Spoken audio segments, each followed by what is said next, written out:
Hi everyone, my name is Kayla and welcome back to Kay's Hidden Shelf where we talk about books. Today we are going to do a little reading update, a check-in, what I've read over the course of October so far and what I am currently reading.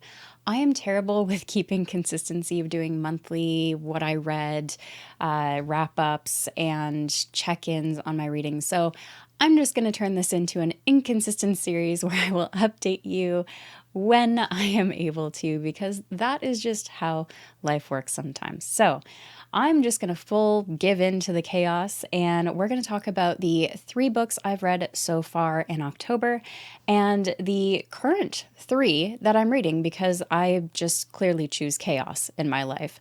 Not the best choice, but it's fun. So the first book that I finished so far this October is Senin Ascends by Josiah Bancroft.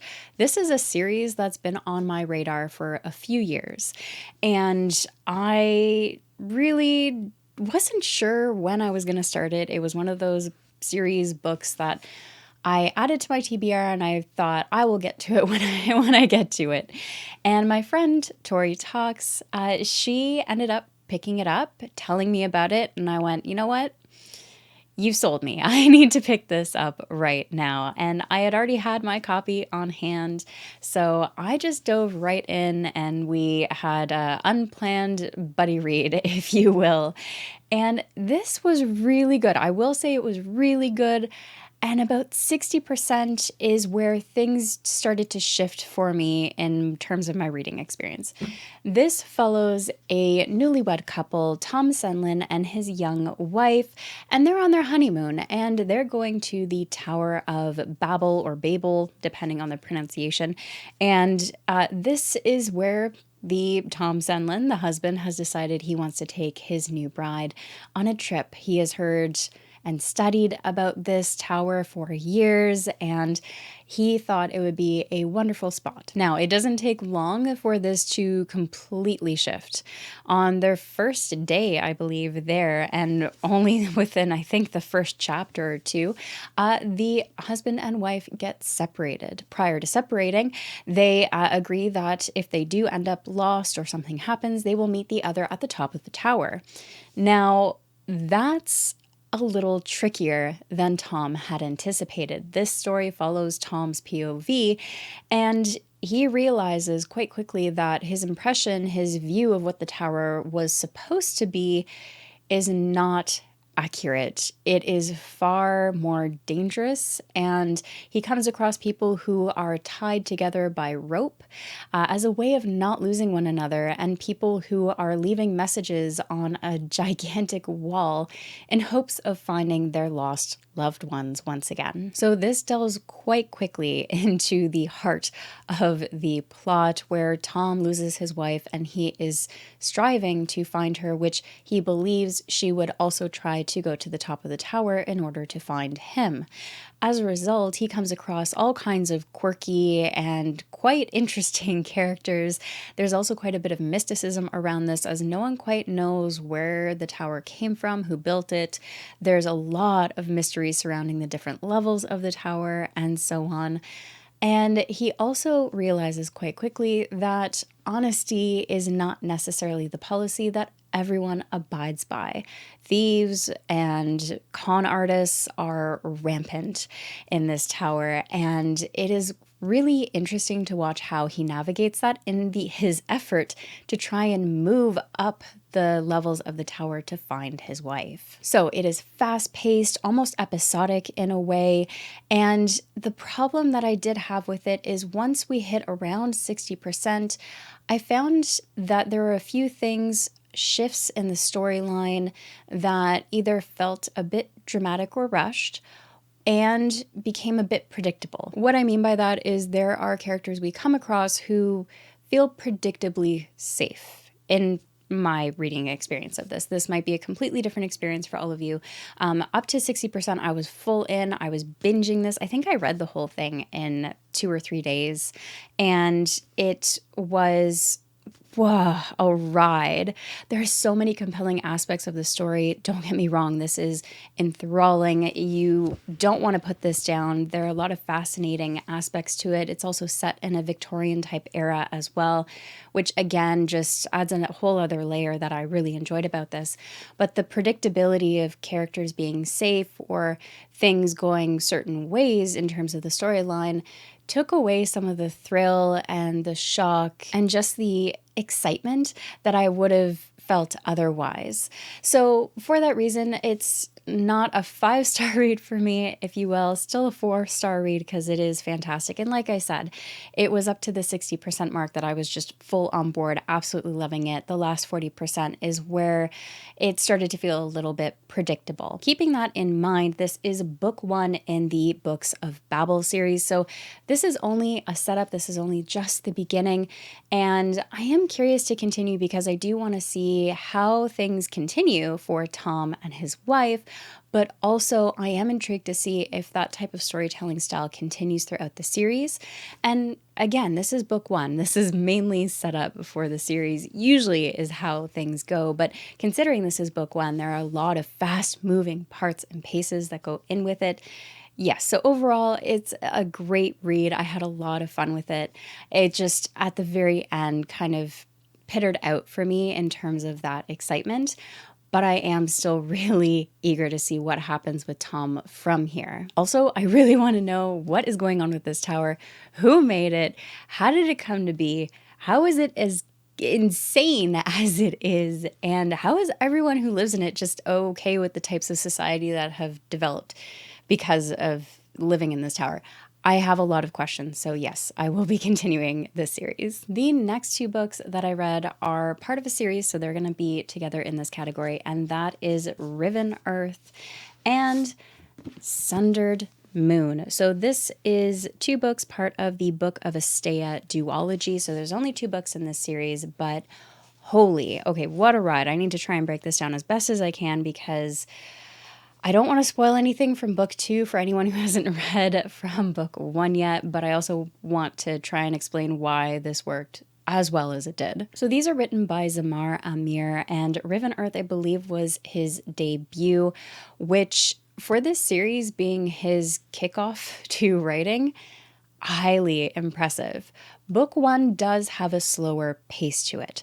I will say that it is a slow burn and it ends off in a way where it is just shattering to me as the reader. It was shattering. It wasn't necessarily, it might have been a cliffhanger. I wouldn't consider it a cliffhanger, but it does drop some crazy information that leaves you with so much in terms of questions and wanting to know, and I immediately pretty well dove right into book 2 as a result.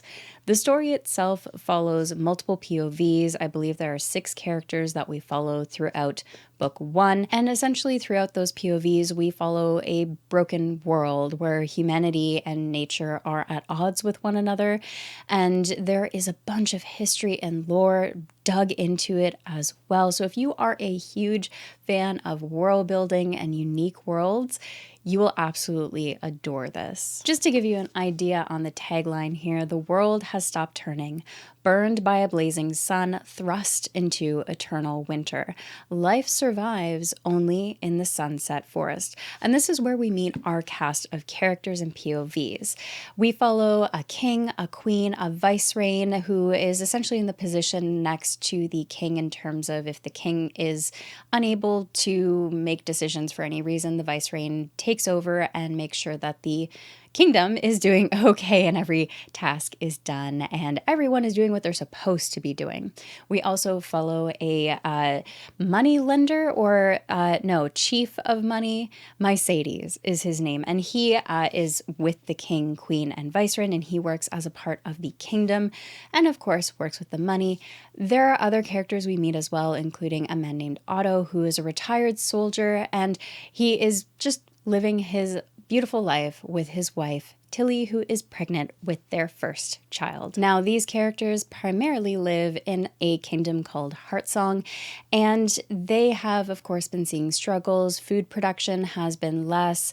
They're running into issues with deforestation, and there has been some corruption within the kingdom, and it's just there's a lot going on that they need to deal with. And it's been a struggle. To make sure I don't ramble on this too much, essentially, the story starts off with the prologue being 12 years earlier to the rest of the story. It gives us a beautiful insight into the world a little bit, as well as the history and the war rebellion that was going on at the time. And it leads into the next phase of the story being 12 years later, following the next generation, if you will. This is also character driven. So each of these individual characters had their own voice. They had their own personal conflicts and issues that they were dealing with that all revolved in some way or another around the main plot, which is slowly revealed as you go through book 1. Now, book 2, Sundered Moon, takes off incredibly in pace, where book 1 is a slow burn as we're learning about the world. And don't get me wrong, there's a lot that happens in book 1. It is a slower pace in terms of learning about the world because you're learning it with the characters. You're going through it as the characters go through it. And it is beautifully done in the end because book 2 brings it all together. All of the questions that book 1 raises, all of the circumstances that you're taken to, everything, the pace, all of it just shifts up a notch. It just gets intense. And so if you are the type of reader where you love world building, character driven stories, where you are lost in a unique world of plant and sun magic, and it's just hard to survive. There is some dark scenes to it, particularly in book 2. Things do get a lot darker. But yeah, if that sounds up your alley, I highly recommend this duology. Honestly, the characters and the world building are the standout features for me, as well as how well this author brought it all together in the end.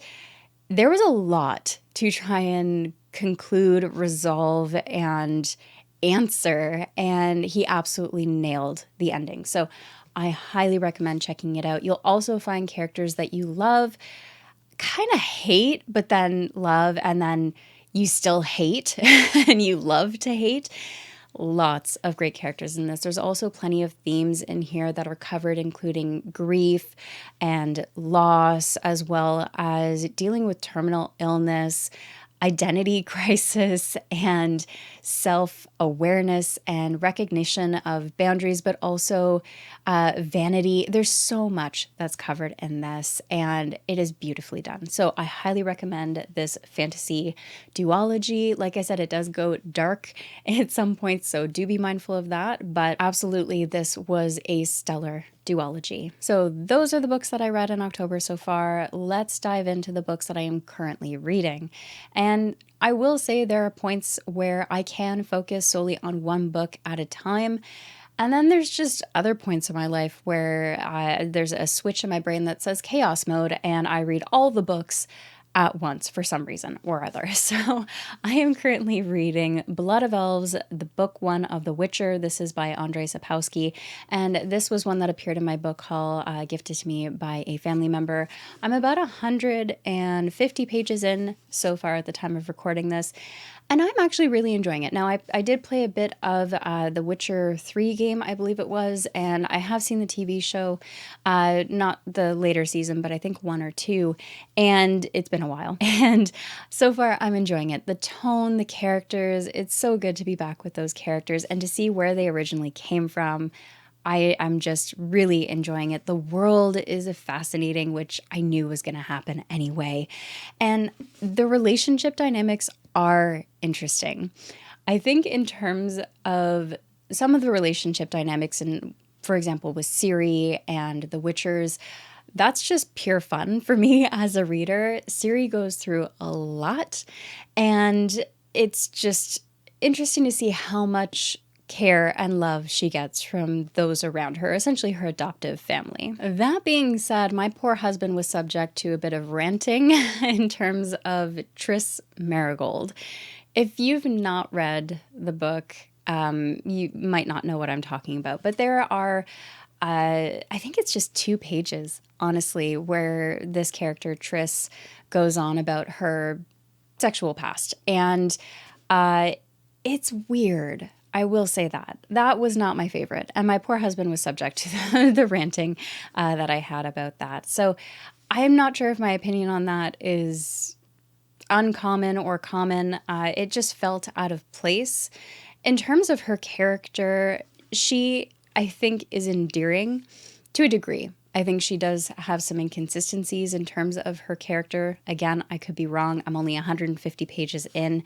But yeah, so far, so good. I'm curious to see what happens in book 1 and where it continues from here. Again, I love being back with the characters and seeing them in their original form. After that, I am still reading Legacy of the Brightwash by Crystal Matar.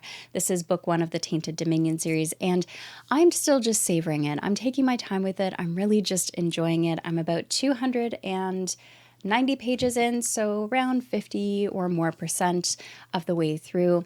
The characters are just hot messes. That's all I've determined at this point. And for the plot and what's going on in the background, I'm trying to capture as much as I can because I can see the little breadcrumbs being left behind in terms of foreshadowing, and I absolutely adore that in books. So yeah, I'm taking my time, savoring it, and trying to puzzle out as much as I can as I read. Last but not least, because I am a chaos reader and my library finally came through with the audiobook for this one, and that is Words of Radiance by Brandon Sanderson. I was supposed to read this a while ago, and it didn't happen. And that's okay. That's what happens sometimes. I'm not in any particular rush to read all the books before the latest one, book 5, comes out in the series, but I did really enjoy The Way of Kings. I love the world. I love how the story wove together, the mysteries around it all. I love mystery and world building, and then getting the answers and payoffs later is just so satisfying.